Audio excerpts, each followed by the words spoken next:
Joseph. Somewhere on the Atlantic Ocean, 1939. 6 days from home. Ruthie skipped ahead of Joseph along the sunny promenade deck, happier than he'd ever seen her before. And why not? The MS St. Louis was a paradise. Banned from movie theaters in Germany because she was a Jew, Ruthie had seen her first cartoon on board during movie night and loved it, even if it was followed by a newsreel with Hitler yelling about Jews. 3 times a day, they ate delicious meals in a dining room laid out with white linen tablecloths, crystal glasses, and shining silverware, and stewards waited on them hand and foot. They had played shuffleboard and badminton, and the crew was putting up a swimming pool, which they promised to fill with seawater once the St. Louis hit the warm Gulf Stream. Everyone on the crew had treated Joseph and his family with kindness and respect, despite his father's repeated warnings that all Germans were out to get them. In 5 days, Papa hadn't come out of their cabin once, not even for meals, and Joseph's mother had barely left his side. And the crew wasn't just being nice because they didn't know Joseph and his family were Jews. No one wore their Jewish armbands on the ship, and there were no J's above any of the passenger compartments because all the passengers were Jews. All 908 of them. They were all going to Cuba to escape the Nazis. And now that they were finally away from the threats and violence that followed them everywhere in Germany, there was singing and dancing and laughter. 2 girls around Ruthie's age, wearing matching flowery dresses, were leaning over the railing and giggling. Joseph and Ruthie went over to see what they were doing. One of the girls had found a long piece of string and was dangling it over the side, tickling the noses of passengers who were sleeping in chairs down on A deck. Their current victim kept batting at his nose like there was a fly on it. He bopped his nose hard enough to jerk awake, and Ruthie laughed hysterically. The girls yanked up the string, and they all dropped to the deck behind the rail where the man couldn't see them laughing. "I'm Joseph," he told the other girls when they'd all gathered themselves together. "And this is Ruthie." "Joseph just turned 13, Ruthie told the girls. "He's going to have his bar mitzvah next Shabbos." A bar mitzvah was the ceremony at which a boy officially became a man under Jewish law. It was usually held on the first Shabbos, the Sabbath, the Jewish day of rest, after a boy's 13th birthday. Joseph couldn't wait for his bar mitzvah. "If there's enough people," Joseph reminded his sister. "I'm Renata Aber," said the older of the 2 girls, "and this is Evelina." They were sisters, and amazingly, they were traveling alone. "Our father is waiting for us in Cuba," Renata told them. "Where's your mama?" Ruthie asked. "She wanted to stay in Germany," Evelina said. Joseph could tell it wasn't something they were comfortable talking about. "Hey, I know something funny we can do," he told them. It was a trick he and Klaus had played on Herr Meyer once upon a time. Thinking about Klaus made Joseph think about other things, but he blinked away the bad memories. The MS St. Louis had left all that behind. "First," Joseph said, "we need some soap." Once they had found a bar, Joseph showed them how to soap up a door handle so that it was so slick it was impossible to turn. They used it on the door handles of cabins up and down the passageway on A deck, then hid around the corner and waited.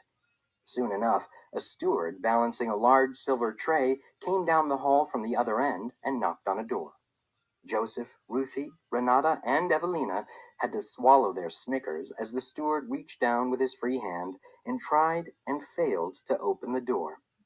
The steward couldn't see because of the big platter he held, and as he fumbled with a knob, he lost his hold on the tray, and the whole thing came crashing down with a great clatter. All 4 of them burst out laughing, and Joseph and Renata pulled the 2 younger children away before they could be caught. They collapsed behind one of the lifeboats, panting and giggling. As Joseph dried his eyes, he realized he hadn't played like this, hadn't laughed like this, for many years. Joseph wished they could stay on board the St. Louis forever. Isabel.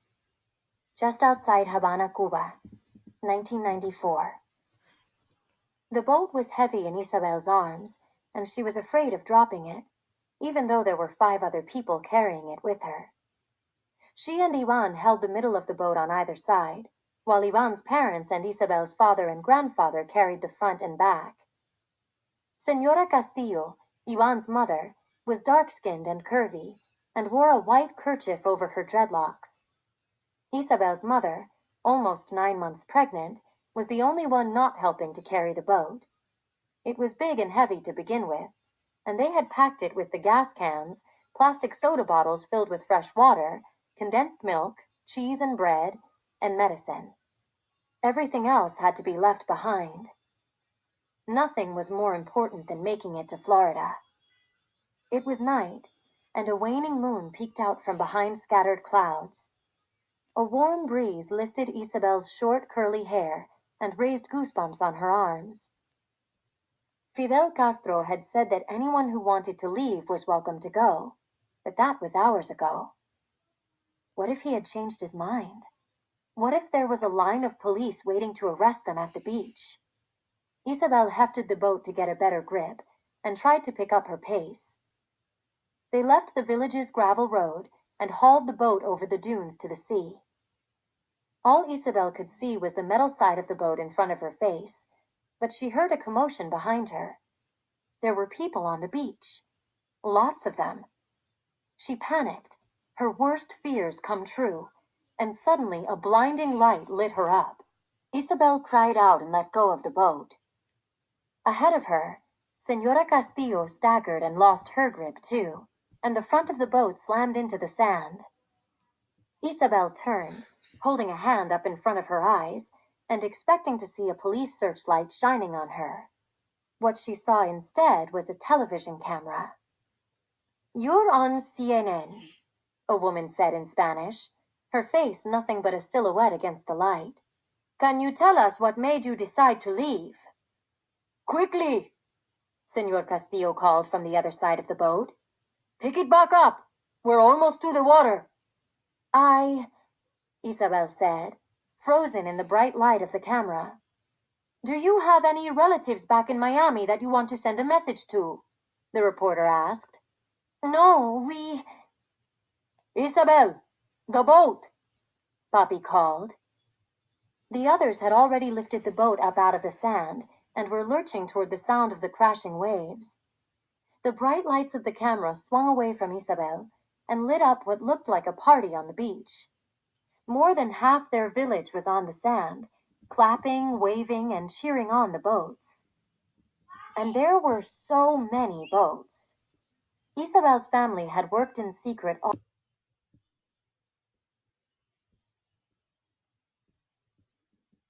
doing the same thing. There were inflatable rafts, canoes with homemade outriggers, rafts made of inner tubes tied together, boats built out of styrofoam and oil drums. A rickety-looking raft made out of wooden shipping pallets and inner tubes raised a bedsheet sail, and as it caught the wind, the villagers on the beach cheered. When another raft made out of an old refrigerator sank, everyone laughed. The camera lights swung around again, and that's when Isabel saw the police. There was a small group of them, up on the rocks overlooking the inlet. Not nearly as many as there had been in Havana, but enough. Enough to arrest her family for trying to leave Cuba. But these police weren't doing anything. They were just standing and watching. Castro's order to let people leave must have still been good. "Chabela!" her mother called. "Chabela, come on!" Mommy was already in the boat, and Papi was helping Ivan in. Senor Castillo was trying to get the motor started. Isabel waded into the water, the waves lapping up to the bottom of her shorts. She was almost to Papi's outstretched arms when she saw her father's eyes go wide. Isabel looked back over her shoulder. 2 of the policemen had broken from the group and were running toward the water. Toward them. "No! No! They're coming for me!" Papi cried. Isabel fell into the water and swam the rest of the way to the boat, but her father was already climbing over the side. "Start the engine!" he cried. "No! Wait for me!" Isabel yelled, spitting seawater. She got a hand to the side of the boat and looked back. The two policemen had hit the surf and were running high-legged through the waves. Worse, the other policemen were running too, and they were all headed for the Castillos' boat. Hans grabbed Isabel and helped her climb the side of the boat. Ivan. But when he got her aboard, Ivan and his mother then reached their hands out for the two policemen who were chasing them. What were they doing? No! Papi cried, scrambling as far away from them as he could. Ivan and Senora Castillo grabbed the arms of the two policemen and pulled them on board, and they all collapsed into the bottom of the boat. The policemen pulled off their berets, and Isabel recognized one of them instantly. One was Luis, the Castillos' elder son. The other policeman shook out his long black hair, and Isabel was startled to realize it wasn't a policeman at all. It was a policewoman. When she took Luis's hand, Isabel guessed she was his girlfriend. This must have been the Castillos' plan all along, for Luis and his girlfriend to run away with them. But they had never told Isabel and her family. Pack! A pistol rang out again over the waves, and the crowd on the beach cried out in panic. The pistol fired again, pack, and ping. The hull of the Castillos' boat rang as the bullet hit it. The police were shooting at them. But why? Didn't Castro say it was all right to leave? Isabel's eyes fell on Luis and his girlfriend, and she understood. They had been drafted into the police, and they weren't allowed to leave. They were deserters, and deserters were shot. The motor coughed to life, and the boat lurched into a wave, spraying Isabel with seawater. The villagers on the beach cheered for them, and Senor Castillo revved the engine, leaving the charging policemen in their wake. Isabel braced herself between two of the benches, trying to catch her breath. It took her a moment to process it, but this was really happening. They were leaving Cuba, her village, her home, everything she'd ever known, behind. Isabel's father pitched across the roiling boat and grabbed Senor Castillo by the shirt. "What are you playing at, letting them on board?" he demanded. "What if they follow us? What if they send a Navy boat after us? You've put us all in danger." Senor Castillo batted Geraldo Fernandez's arms away. "We didn't ask you to come along. It's our gasoline," Isabel's father yelled. They kept arguing, but the engine and the slap of the boat against the waves drowned their words out for Isabel. She wasn't paying any attention anyway. All she could think about was the 90 miles they still had to go, and the water pouring in from the gunshot hole in the side of the boat. Mahmoud. Just outside Aleppo, Syria, 2015. One day from home. Mahmoud's father stopped their Mercedes station wagon for gasoline at a little roadside station north of Aleppo. Walid and Mahmoud sat in the car with their mother while she nursed Hana under a blanket. Fatima had put on a black long-sleeve dress and a pink flowery hijab that covered her head and shoulders. She and Yusuf had agreed she should cover up more than she usually did in Aleppo in case they ran into stricter Muslims outside the city. In some places, women were being stoned and killed for not covering up their entire bodies, especially in areas controlled by Daesh, what the rest of the world called ISIS. Daesh thought they were fighting the final war of the apocalypse, and anyone who didn't agree with their twisted perversion of Islam were infidels who should have their heads cut off.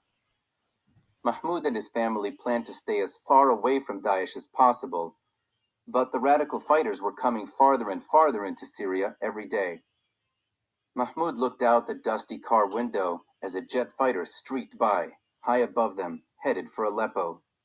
A mural painted on the side of the gas station showed President Assad, his dark hair cut short and a thin mustache underneath his pointy nose.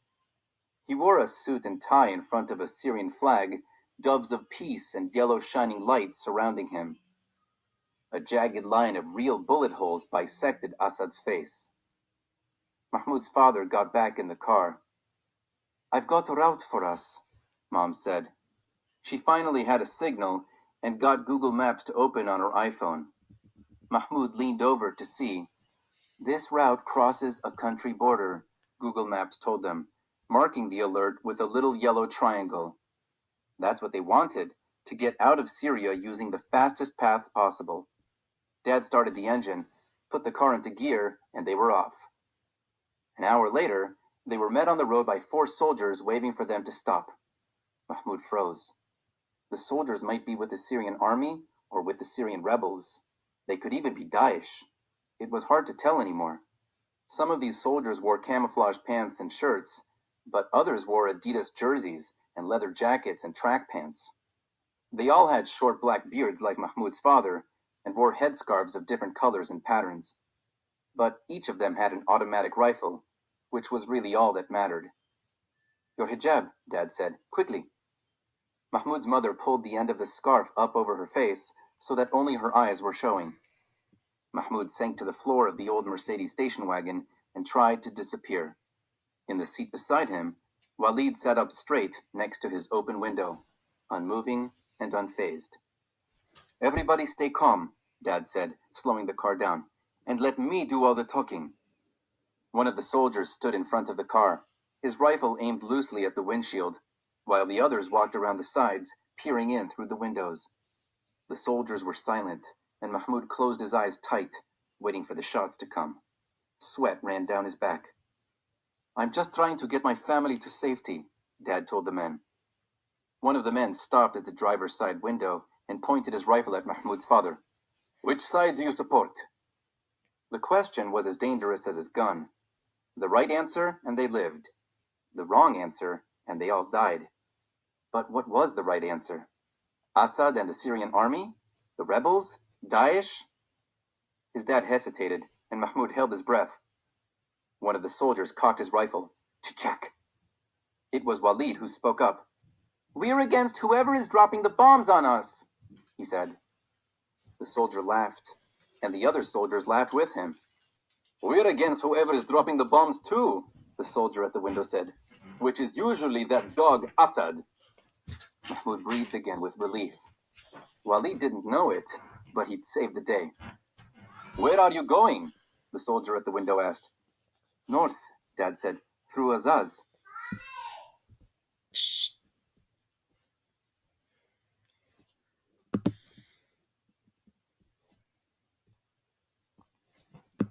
The soldier opened the back door of the car and slid inside, pushing Walid into the back of the station wagon. No, you can't go through Azaz anymore, the soldier said. The Free Syria Army and Al-Qaeda are fighting there now. The door next to Mahmoud opened, and one of the soldiers nudged him up from the floor and into the back with Walid. 2 more soldiers crammed themselves into the back seat, and the last one joined Mahmoud and Walid in the back with their backpacks. He was dusty and smelled like he hadn't had a bath in months, and the heat of the road radiated off him and his rifle like a stove. Apparently, they were all coming along for the ride. One of the soldiers in the back seat snatched up Mom's iPhone and looked at the route. Use Apple Maps, another soldier said. No, you idiot. Google Maps is better, said his friend. See here, he told Mahmoud's father. You'll have to go over to Katma and then north through Castel Sindo. The rebels and the army and Daesh are all fighting here, he said, pointing to places on the map. Many guns and artillery, and the Kurds hold all this territory here. Russian airstrikes have hit here and here in support of that Alawite pig Assad, and American drones are attacking Daesh here and here.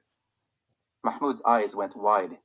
Everything the soldier was describing stood between them and Turkey. Go back south, one of the soldiers told Mahmoud's father. You can let us off at Highway 214. Dad turned the car around and drove. The soldier with the iPhone scrolled up the map to see their destination. You're going to Turkey? I went to engineering school there, Mahmoud's father said. You shouldn't be leaving Syria, said one of the soldiers. You should stand up for your country. Fight the tyrant Assad. Between Assad and Daesh and Russia and America, Mahmoud thought, there wasn't much of a Syria left to fight for. I just want to keep my family safe, Dad said. My family was killed in an airstrike, one of the soldiers said. Maybe when yours is too, you'll take up arms. But by then, it will be too late. Mahmoud remembered the horror he'd felt when his apartment building collapsed, and he thought his mom was still inside. The fear he'd felt when they couldn't reach his father. If his parents had died in the airstrike, would he want revenge on their killers? Instead of running away, should Mahmoud and his father join the rebels and fight to win their country back? Mahmoud's dad kept driving. They were almost to the highway when gunfire erupted nearby. Tap! Tat-tat-tat-tat! Tat-tat-tat! And bullets pinged into the car. Mahmoud screamed and dropped to the floor as broken glass sprayed him. One of the back tires exploded and the car swerved wildly and screeched as his dad fought to keep control of it. Mahmoud and Walid went tumbling and the soldier in the back rolled on top of them. The soldier had a hole in his head. Mahmoud screamed again and pushed the man away as the car skidded to a stop. Bullets whizzed by, then caught the car again. Ping, ping, ping! And Mahmoud's dad threw open the driver's side door and pulled Mom and Hana out with him. Get out of the car! He cried. The soldiers in the back seat kicked open the door on the left side of the car and spilled outside. More bullets whizzed by overhead, and soon the rebel soldiers who had been riding with them were returning fire, their automatic rifles booming in Mahmoud's ears like he was in a barrel, and they were beating on the outside of it with hammers. All Mahmoud wanted to do was curl up into a ball and disappear. But he knew if he and Walid stayed in the car, they would end up like the dead soldier beside them. He had to get up, get out, move. His heart was pounding so hard he thought it would burst right out of his chest. But Mahmoud found the courage to grab Walid by the arm, drag him over the seat, and dive headfirst out the door. They tumbled into the ditch beside his parents. Hana was wailing, but Mahmoud almost couldn't hear her over the sound of the gunfire. Mahmoud's dad waited for a pause in the gunfire, then scrambled back up the ridge for the car. Yusuf, no! Mom cried. What are you doing? Mahmoud's father dove back into the front seat and yanked the iPhone and the charger cord from the Mercedes just as bullets ripped into the car again. He tumbled and slid back down into the ditch. Had to go back for the phone, he told them. How else am I going to play Angry Birds? He was joking again. Mahmoud knew they needed their phones to help them get to Turkey. Without the maps, they'd be lost. Mahmoud's father waited for another lull in the shooting, and then they all hurried away from the car, leaving everything else they owned behind.